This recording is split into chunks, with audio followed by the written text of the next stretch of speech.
So we're going to start the chapter with very, very basic stuff, just numbers. So we're going to start with natural numbers. What are some examples of natural numbers? Natural numbers, 1, 2. 18. All right, good. Bless you. Is 0 a natural number? No. Is -1 natural number? No. So natural numbers, if we go all the way down to the bottom where the definitions are, they are counting numbers, not including 0. So you count with them, 1, 2, 3, 4, 5. So no zeros, no negatives, no decimals. Counting numbers not including 0.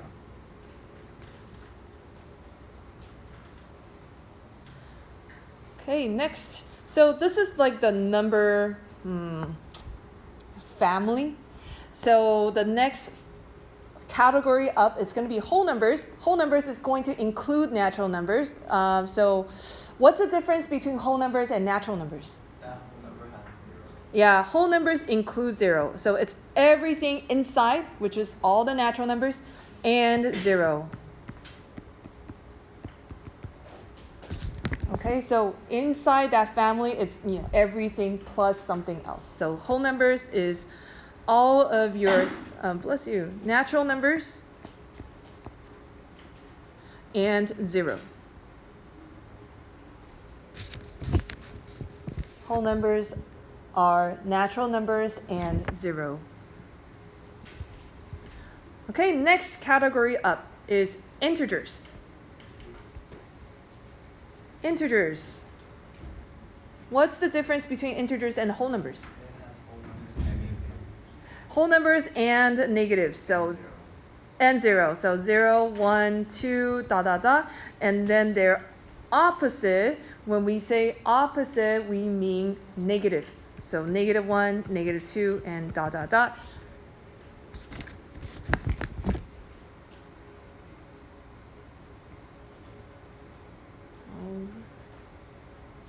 Gonna go down here. Okay, so they are whole numbers. They're opposite. Opposite means negative. And then 0. Just a reminder, we need 0. Integers are whole numbers. They're opposite, which means negative, and 0. All right, those are pretty easy. And then now we're going to get to the a little trickier ones. Rational numbers.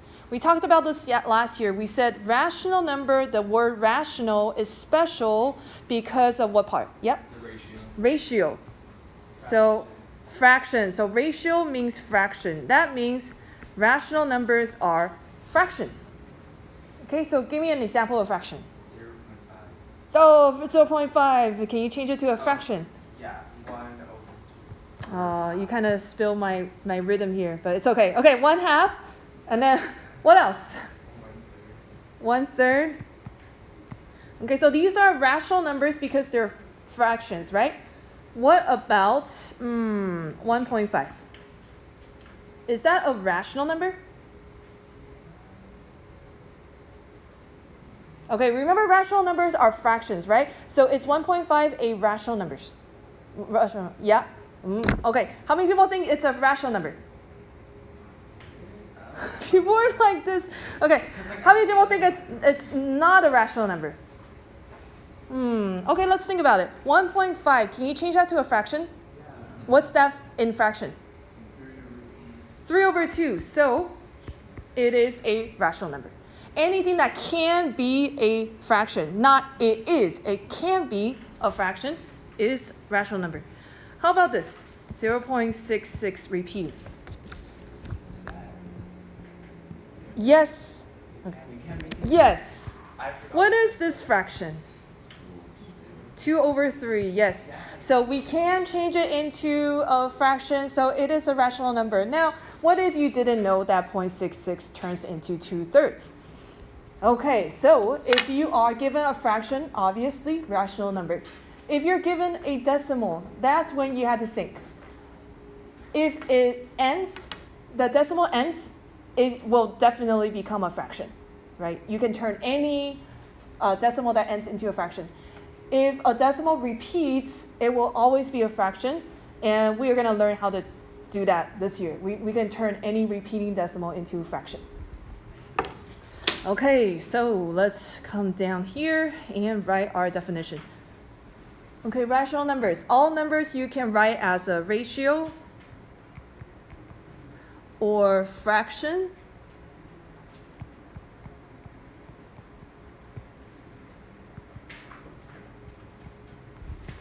Okay, so rational numbers are all numbers you can write as a ratio or fraction.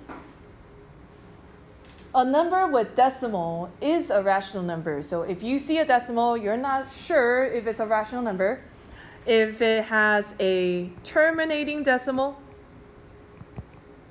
terminating means it ends, like it ends somewhere like 1.5, 2.36, something like that. It ends, or repeating decimal. All repeating, if it has a pattern, it will be something you can turn into a fraction. So that is rational number. Okay, irrational number. What's an example of irrational number? Pi, yep. What else? Square root 2. What else? One more we learned last year. Maybe you forgot that, huh? I think someone said something. Yes, E. I think, I keep forgetting what that number is. Wait, no. Oh, no. E is just E. It's like 2.17. Yeah, 2.718, I think. Yeah, it doesn't. Yeah. So, irrational numbers are kind of the opposite of rational numbers. So, they are decimals that do not terminate or repeat. So, there is no pattern, and it never ends. So there's no pattern and it doesn't end. So if you remember pi, it's 3.1415925 something, and then there is no pattern to it. All right. So all of these numbers are called real numbers, because real numbers is all the things we can actually use in real life. Like we can count them, we can see them, we can measure them. So they're real numbers. So let's write that here. Real numbers are all the numbers that exist in the real world. So if there's real number, there must be fake numbers or unreal numbers. We learned this last year. So what are they? I, yes. So they are the imaginary numbers. So you guys talked about that. It contains I. So imaginary numbers is just numbers that have I, like 3i, 2i. So that's right here, imaginary numbers. Now, do you remember what I is? Yes, square root of -1. So we'll also review that, just in case you forgot.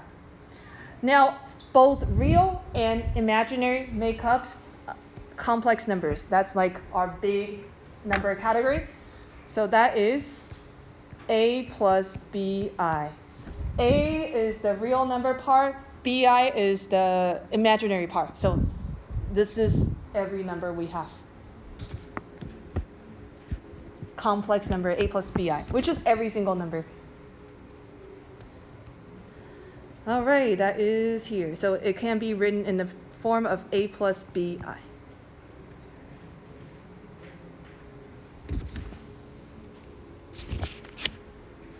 All right, that is a quick review of number. Now we're going to go into some notation. So this you probably didn't learn, you didn't learn last year. At least I didn't teach you last year. You may have learned it somewhere else. We're going to talk about inequality notation. What's inequality? Not equal, right? Inequality, what's an example of inequality?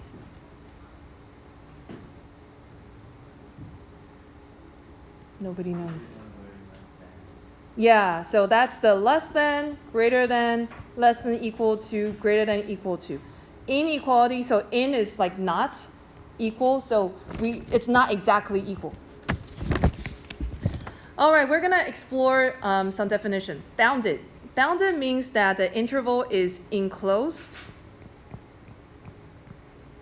That's an E, sorry. Enclosed between 2 points.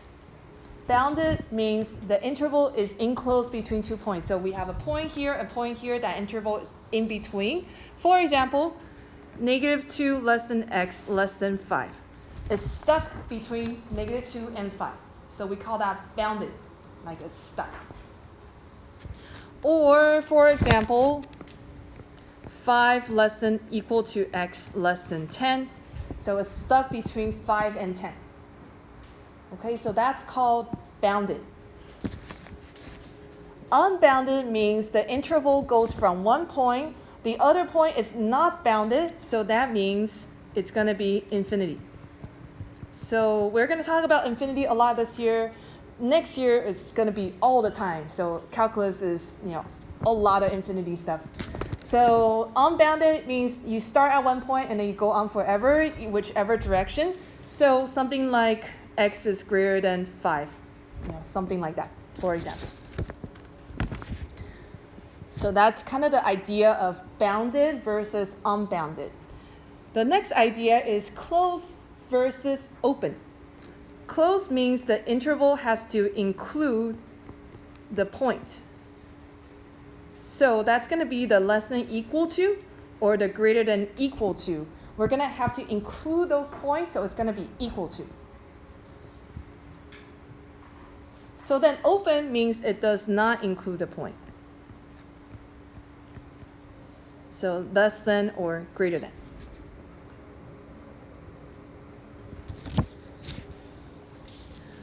All right, so let's look at some inequality representation.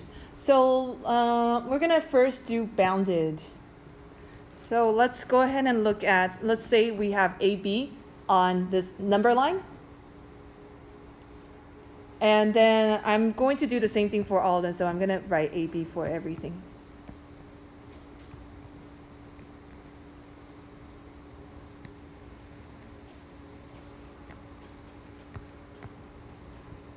Okay, in the first example, so on the very top one, I'm going to close on A, close on B, and then I'm going to say it's this interval in between.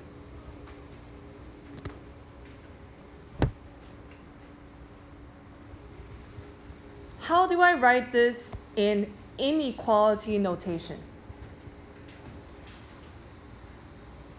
How do I write this in inequality notation? Just, like mathematically, how would you write it? To tell me the interval is between A and B, and then you close on A and close on B. In the middle. X has to be in the middle. So how do you write this in inequality? Less than B and Bigger than or bigger than? greater than. Greater than Or equal. or equal to. So X is between A and B, and then it's also could be equal to or equal to, right? So A is less than equal to X, less than equal to B. That's how you write it, right? And then written description, you would say X is greater than or equal to A and less than or equal to B. Yes, just review, right? Easy? Okay. So like, it's like all like filled and like bubbled and Uh-huh. equal to. Yes, because you said it could be that number. Now, if you have two open circles,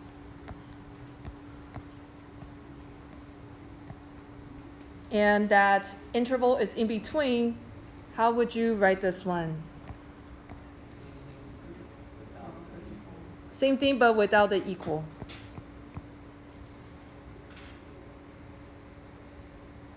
Okay, so then my next one, I'm going to close on A, open on B.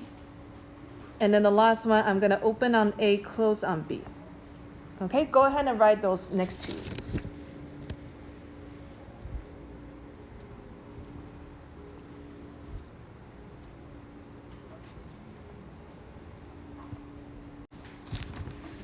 Okay, Blake, what do you have for the third one? A is less than or equal to X, less than B. Good. And then Aaron, what do you have for the last one? A is less than X, and X is less than or Good. All right. So far so good, right? So the new thing I'm going to teach you is the interval notation. So this is new this year. So this is the idea that when you have an closed interval, so that means if you include that interval, you're going to write bracket. Okay, so if you include the point, that means if it's equal to that point, you put a bracket. If it does not, then you put parentheses. Okay, so for example, let's look at this first one. A is less than equal to X, less than equal to B. Okay, so this one, we are going to talk about this interval between A and B. Okay, talk about this interval between A and B, and then on A, I include A, right? So then is this going to be a bracket or a parentheses? Bracket. Okay, so what I'm going to do is I'm going to put a bracket, and then I put A. So that tells me I'm going to include A. And then I put a comma, and then I'm going to talk about B. So this has a closed circle on B, right? So is this going to be a bracket or parentheses? Bracket. Oh, wait, what? Oh, bracket, yeah, bracket. Okay, so we write it like this. A to B, include A, include B. You always start from the smaller number. Please don't switch the order or any order you want. You always start from the smaller to the bigger one. All right, what about the second one then? Open A, open B. Parentheses. Yeah, easy? Okay. You guys know how to do the next two? Yeah? Okay, so give that a try. All right, Eunice, what'd you get for this third one? Okay, and then Iris, the next one? Good. All right, now we're going to talk about unbounded. So let's say that on the first two, I'm going to put A, and then on the next two, I'm going to put just B. So A for the first two, B for the next two. On the first one, it's going to be closed on A, pointing to the right. The second one's going to be open, and then pointing to the right. Third one's going to be closed on B, point to the left. And then the last one's going to be open on B, pointing to the left. Okay, on the first one, how do I write the inequality? The inequality, not the interval notation, the inequality.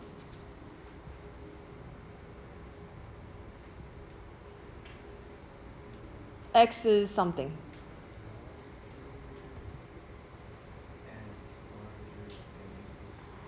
I'm gonna just randomly call on people then. How about Mark? How do you write the inequality? X greater than equal to Good. Okay, so you guys know what to do, right? So go ahead and write the inequality for all the other three.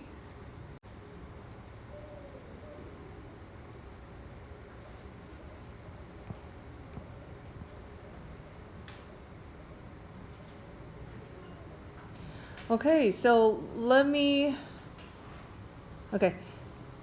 Okay, so go ahead and check your answers, but I do want to draw your attention to something. Let's say for this example, the last one, X is less than B. Can you write it like this?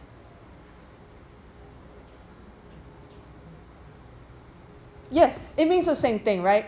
But it's kind of awkward. So I say that X starts the conversation, so always write X first. It's just really awkward trying to figure out what's going on if you write it backwards. We just, in standard, write X first.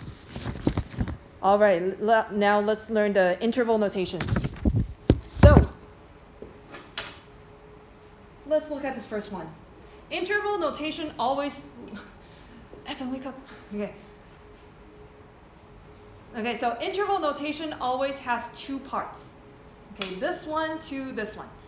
So if you look at this first one, it starts at A. But where does it end? Infinity. Oh, you guys are so fast. It ends on infinity. Okay, so let's talk about it. So A, am I going to use a bracket or parentheses? Bracket, because it's going to be close. And then we're pointing to the right, so we're going to put infinity. Interval notation always has two parts, this and then that. Now, do I put a bracket or a parentheses on infinity? Okay, how many people say parentheses? How many people say bracket? Okay, why parentheses? People who say parentheses. Because you can't be part of infinity. Yes, like the number can't be infinity because it doesn't stop. Okay, I don't know. it doesn't stop at infinity. Infinity cannot be capped. Okay, so people who say bracket, why bracket? Because it just satisfies to put bracket in the first one. Bracket in the first one, keep it consistent for the bracket again. All right, the answer is parentheses. You cannot cap infinity. Infinity is infinitely big, which means no end. So no end means no end. So infinities is always parentheses. All right, you should be able to do the second one.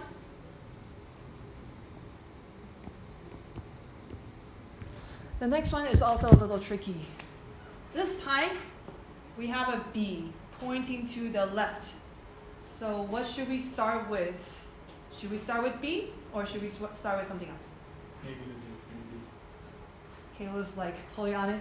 Okay, so we're starting on the left, right? And then we stop at B. So please don't start on B and then go this way. We always start from left to right. So the question is, what's on the left? Caleb already told us the answer. Negative infinity. Why not infinity? Because it's to the left. It's to the left, right? This is positive, this is negative, so left is negative infinity. Okay, so we learned that infinity cannot be capped, so it's going to be negative, parentheses. And then we're going to stop on B and then bracket. Okay, all right, and then do the same thing with the last one, like that.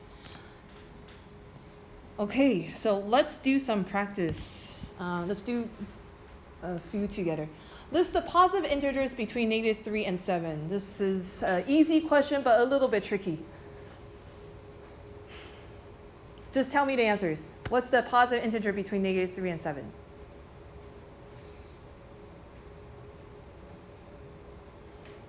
One. 1? Yeah? 2, 3. 4, 5, 6. Do I include 7? No. Between means don't include. It's a little bit tricky. 0 is not positive. 0 has no sign. Okay, graph the following interval. So this is from -3 include to 8 don't include. Okay, so go ahead and try that one. So you're going to graph that. Number 3, also graph. Number 4, inequality notation. Please make sure you read the question. It wants inequality notation. Don't graph it. So 2, 3, 4, 5. Let me know when you're done. I will check it.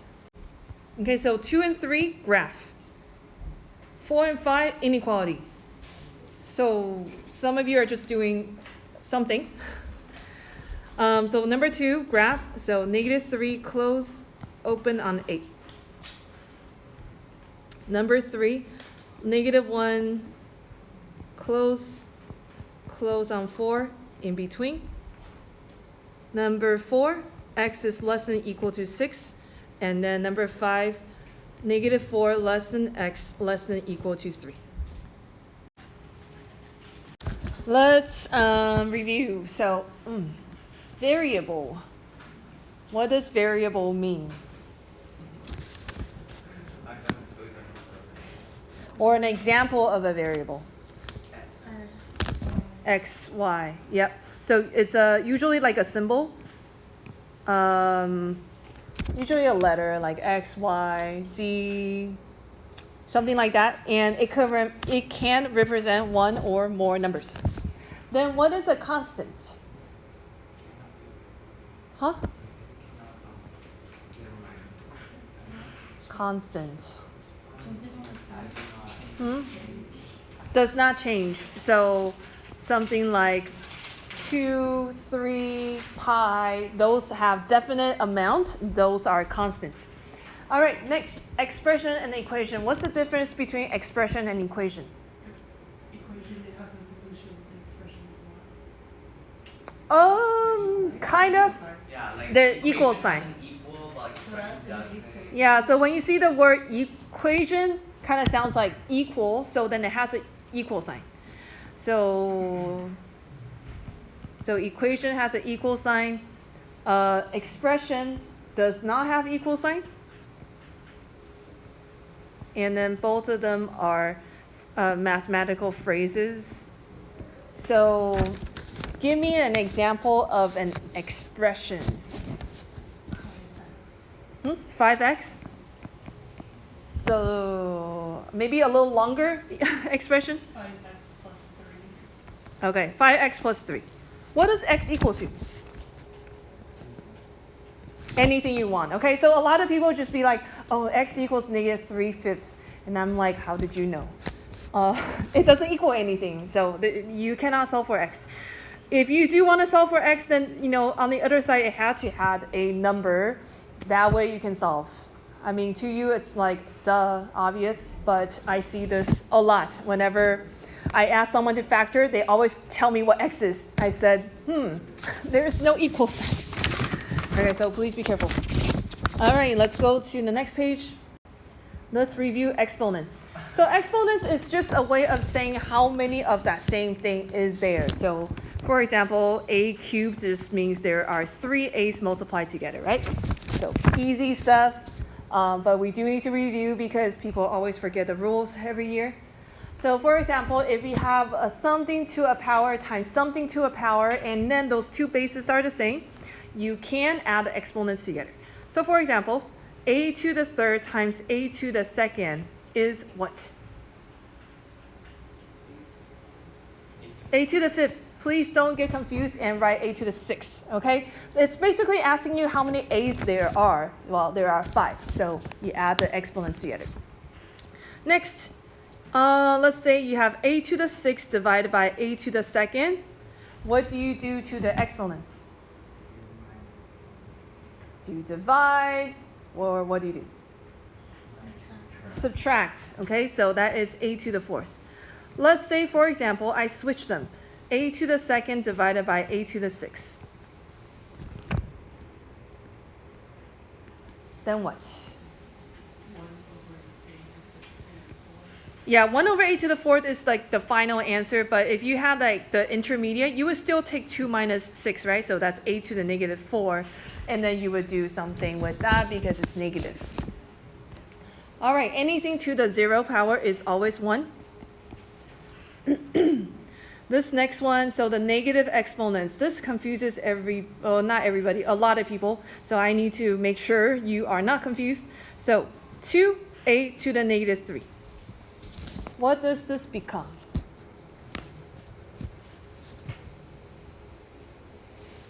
2 over a cubed. Yes, 2 over a cubed. Only the part that is negative moves. Not everything, okay? Please be careful because someone always does it wrong. If I want the whole thing to move, I would write it like that. Then the whole 2a moves. Please be careful.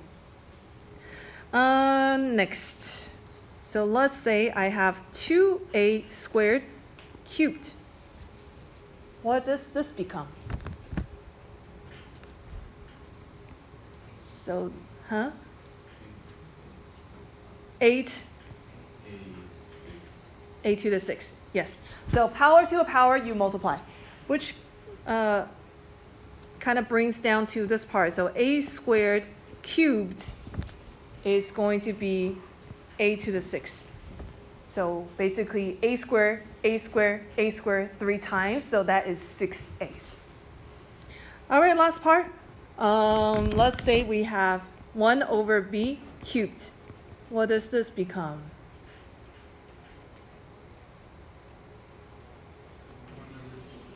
1 over b cubed. Good. All right. So let's go ahead and have you practice. 1, 2, 3. Let me know when you're done. Okay, 1 and 2. In general, there was not a lot of problems. So x squared over y squared. Number 2 is x cubed, y cubed over 8. Number 3, because there are too many exponents and you lost track, so some people lost track, or you apply some of the rules wrong. But anyways, here's what you do. So 4 and 2 cancel, that is a 2. Let's see. So that's an a cubed. It cancels with this a squared. And then there's an a squared here, so that means this cancels, and then you only have an a left. This cancels. Oops, the whole thing is gone with a b left. So then I combine everything. On the top, you only have a 2 and 3, so that makes 6. On the bottom, I have a left, and then I have a b on the left and a b to the 4, so that is b to the 5th. Okay, if you don't like it that way, multiply everything together and then just simplify. So that is not the fastest way, but you know, you'd rather get it right than get it wrong. Okay, and then simplify from there. Okay, that's another way, if the canceling gets you kind of confused. All right, okay, next let's review scientific notation. All right, first, 8.5 times 10 to the 5th. If I want to change from scientific notation to standard notation, what should I do? Yep. Move the decimal point 5 times to the right. Yes. So the 5 or the positive 5 tells you you're going to move the decimal point to the right. And 5 means 5 times. So 1, 2, 3, 4, 5. So 8, 5, and then whatever space you have, you fill it with zeros. So 850,000. Okay, easy. Number 3, 5.3 times 10 to the negative 4. So negative means to the, move it to the left. So 1, 2, 3, 4. So that is 0.00053. Please don't make the whole number negative. It's not saying it's a negative number, just where to move the decimal. All right, so really quickly, let's have you practice or review 2 and 4. Number 2 is 2100. Number 4, make sure you keep the negative, 0.5 zeros, and then 1 4. All right, let's change from standard into scientific notation. 500. How do I change it into scientific notation? What's the rule? Move the decimal, so wherever the decimal is at that point, so if it's a whole number, it's going to be right after the last digit.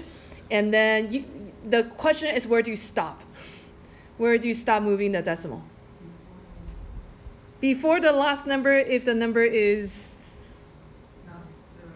it is not 0. So it has to be between 1 to 9. So that is 5 times 10 to the what? Second. Yeah, because you moved 2 times. Positive 2, not negative 2. All right, number 7. What do I do? Where do I move the decimal? Move it to the right until where? Till 5, like After after 5. 5. Yeah, right here. So that is negative 5.01 times 10 to the what? Negative 3, okay? Negative 3. So it depends on which direction you're moving the decimal point. So please be careful. All right, and let's have you practice 6 and 8. Okay, so first one, 8.10464 times 10 to the 3rd. And then the next one, 9.1 times 10 to the negative 4.